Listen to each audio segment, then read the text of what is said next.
Well, afternoon. All right. Yeah, long day. All right, I'm gonna let you guys shoot. Let's get going. You've reworked the cornerback room this offseason. I'm just wondering, with the new pieces you have, the skill sets that you have, is there anything that you foresee you'll be able to do differently with this group that maybe you couldn't do that you wanted to do last year? Well, listen, man, it's no surprise that the new guys that we got, they excel in playing man coverage. Something that we want to do here on defense, something that we've always wanted to do, and something we'll continue to look at. I mean, obviously, we'll have our zone defense that we'll be able to play, but we're going to try to do everything we can to put these guys in position to what they do well. So, Terrion, Rakestraw, CD, Meek, like all those guys, and even the guys that we had here, man, they've done a hell of a job this offseason working on that man coverage. So we'll have a good variety of what we want to do as far as coverage. Just philosophically, why is that so important to you to be able to see somebody's face? Man, it's smothering when it comes to defense, and that's who I am as a coach. You know, I like to smother the offense. I like to blitz and like to get after the offense. So, listen, I'm not sitting here saying that we're going to blitz every time. You know, it's just a part of what we do, and it's a part of my personality, and then also it's a part of the guys that we have. And you like that because what it challenges. Just more aggressive, and it's a challenging mentality. And in this league, man, you just don't want to sit back and allow the quarterback just dink and dunk. I mean, there are times when you can do that, right? But there are other times you got to get up there and you got to cause havoc and be able to put pressure on the offense.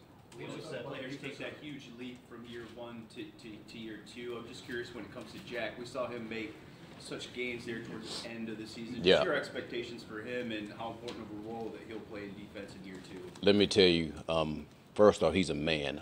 He's a grown man. And he's really like taking control of this offseason the way he should take control of it. He's a true Mike Backer. He's a guy that lives, breathes green dot mentality as a Mike Backer. And he's done a really good job of actually, and all our guys have, just transforming their body because they've had a true offseason in the NFL. So he's done a good job of that. And then just watching him on the field, his zone drops, his mentality as far as going after the football has been outstanding. We only had 2 days of practice, and he's been doing a heck of a job. And just the way that he's leading the men as far as defense is impressive to see. How confident are you that James Houston can come back to what we saw towards the end of the I'm confident in all our guys, and James Houston knows that, so we expect him to come out. And I don't want to say be the James Houston of old, but be the James Houston that we know that's going to actually take another step. I assume you enjoyed draft night with the guys that you got added to Yep. your defense. Yep. Were you? Are you asking me? Yes, I'm assuming you did, but you can deny it. But anytime that we draft good players, I'm excited. So those 2 guys that we drafted, I'm just talking about the corners because I'm sure that's what you're talking about. Right. Those 2 guys are going to help us be able to play defense in an aggressive manner. So, I did enjoy it. We saw how aggressive Brad Holmes was with that defense. Yeah. What was the conversations like, entering for free agency, before entering the draft, like just attacking this defense aggressively? Like, did you have any input on that as well, or just what were those conversations like? Well, I hope I would as the coordinator. So, but the thing is, we always talk about how can we improve this team, and our personnel department does a really good job of identifying areas on our defense that we have to improve. Also create competition. Sometimes people think just because you draft a guy that there was a soft spot at that part. No, you just draft the best guy, and then you just create competition upon your team. And I think that's what we've done across the board from our D-line and with our secondary. So we've always done it with our linebackers. All right, so just being able to do that, in the manner that we did it, man, it's pretty exciting for everybody. When the team commits the resources of the top 2 picks to help in the defense, Yep. especially the secondary, how much more pressure do you feel to make sure you use those resources? And This is the NFL. It's always pressure. So that doesn't matter to me. Anytime we get players on this team, you try to put them in a position to do what they do best. So as a player, as a coordinator, man, this is the NFL. Each week there's pressure. And what's the learning curve like especially for an outside quarterback in the NFL the first year? Does it tend to be steep? Do you expect a little bit of? Absolutely. Here's what I think. And I tell these guys this. I mean, you got the guys that come from, like, Terry come from Alabama. The thing is, he's not playing Georgia every week.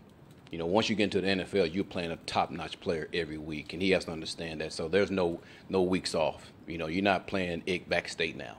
You know, the other week you're not playing just you're playing a quality NFL receiver every week, and he's going to get his lumps, just like Rachel. They're going to get their lumps. But I do know this: the mentality of those guys, they are fighters, and that's one of the reasons why we got them. And they'll be ready to play each week. No, It's Jerry, really how does coaches never go. How does Carlton fit into what you want to do defensively? Same thing. I mean, listen, I've been knowing about this player, you know, since he came out of Auburn, and he's been a player that want to get in somebody's face and challenge. And there's nothing changed about that. He did it when he was in Tampa. I know he expects to do the same things here. So he fits, like, perfect what we're trying to do.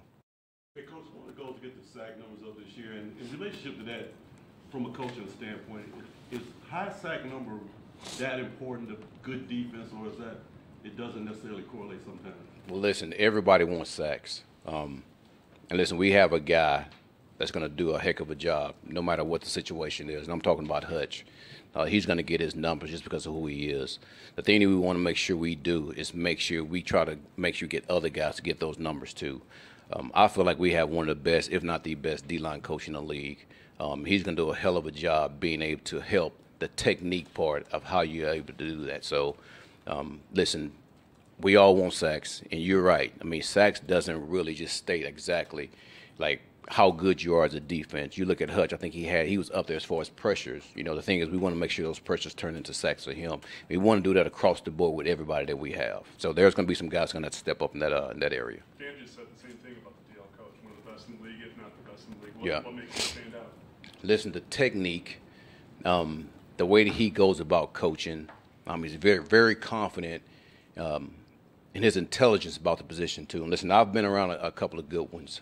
Ryan Nielsen, who's actually the coordinator in Jacksonville, I've been around him for a while, and they're comparable as far as knowledge, as far as defense. So, and he believes exactly what I believe in when it comes to D-line play. So that's a good thing. Similarly, what's your impression of Coach Townsend and what he can do? working with Outstanding. Young defensive backs. Outstanding, very knowledgeable, very relatable. And him and Jimmy, who I coach with in Cleveland, both of those guys going to do a hell of a job of teaching those guys. And they're not going to take their thumb off those guys at all. They're going to demand, not demean, but demand excellence every play. If he stays healthy, how confident are you Marcus Davenport will make an impact on this? Very confident. I know that player. I know what he brings to the table. He's a big man. He's a man that can rush. He's a man that's very violent, the way that we want to play. And I'm excited to really see that player get on the field. I'm curious, I want to go back to just the starting, when we're talking about the different style. Yep. Cornerbacks you have. What is the balance as a coach of doing what you want as a coach versus melding your scheme to fit your talent? What's the line there for you? Well, I think the first thing you do with every player is what do they do best? And it's really good when what they do best matches up with who you are and your personality as a coordinator. And the guys that we have, they match up exactly what my personality is. And that's the way I was as a player also. And that's what I believe in, too. Like, strongly believe in you have to smother the offense and not give them an inch. And our guys believe in that, too. You know, so it's good when you have that mesh of, man, this is what I believe in as a coordinator. These are the guys that we have, and this is what the guys believe in. When we talked to Brad at some point this offseason, he talked about when you would play your defenses, he remembered how every inch was difficult to come by because of that. Say that one more time.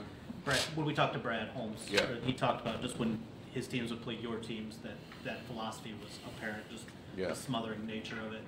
When you guys have conversations during the off season as he's trying to get the pieces for you, I mean, how much do you feel like he listens? Is it unique in any way about how he kind of tries to find the right guys for you? Here, I would say this. Brad does an outstanding job along with his staff as far as meeting with every coordinator on, man, this is the scheme and this is what we're looking for and this is how we want to play.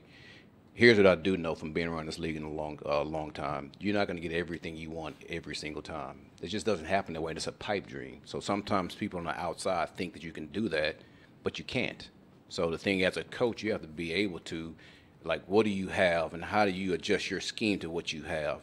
And we've done that quite a bit, and we're going to continue to do that. So this is just one of the years, but, man, it all happened great for us. You know, we end up getting some guys that can play exactly the way that we want to play. And we still have guys here that's been with us that understand that and want to play that way. So it's just the fact that each year, man, we just keep upping the talent, you know, on this team. You see it on the offense, you see it on the defense, and now it's up to us as coaches and players to make sure we go out there and play accordingly. Dan talked about a lot about just you guys having the same staff in place, man. You guys, you'll have to hear it another offseason, but just hearing your name on each other jobs. Say that again? I mean, like Dan talked about just having that camaraderie with you guys, having the same staff in place. Yeah. How beneficial, you've been a player, so it's rare that you can keep offensive and defense coordinators and the same special teams coordinator. Yeah. I guess going through that again this offseason, how beneficial do you think that'll be to this team to have those same pieces in place? Listen, I think it's really beneficial for the players because you hear that same voice. And consistency has always been best in this league, in my opinion, which you don't see a lot. You know, that can either be coaches leaving for other jobs, or it can just be, you know, sometimes people are there for a year or two and they fire everybody and you go on to the next. But I think it really benefits the players. It's up to a coach to be able to, when you are teaching, man, that you don't say the same things every year. You end up changing the way you say it, but you create the same message. And that's what we try to do here. And our players really respond to that real well. And I think players across the league respond to that. So I'm a big advocate of inconsistency. So I think it's huge here. And it's what Dan wants, man. I don't think Dan wants to just switch out coaches year in and year out. I think he wants to have coaches that he believes in and that's able to give him exactly what he's looking for when it comes to a coach and when it comes to schemes. Aaron, can you share any thoughts on Broderick Martin? Just does he look different? Has he come back with a different purpose? Just, you know, maybe. Listen, he's have adjusted his body to be a NFL defensive lineman. Listen, I know there's going to be a lot of questions and a lot of guys asking, well, has he improved? We don't have pads on, you know, so when you're in your underwear, it's not telling anybody anything. The thing that we do know is the mentality is there. So since the mentality is there, now let's see if that's going to actually happen when training camp comes. So you guys see exactly, you guys will hear exactly what you need to hear once the pads come on. Thank you. All good? Thank you.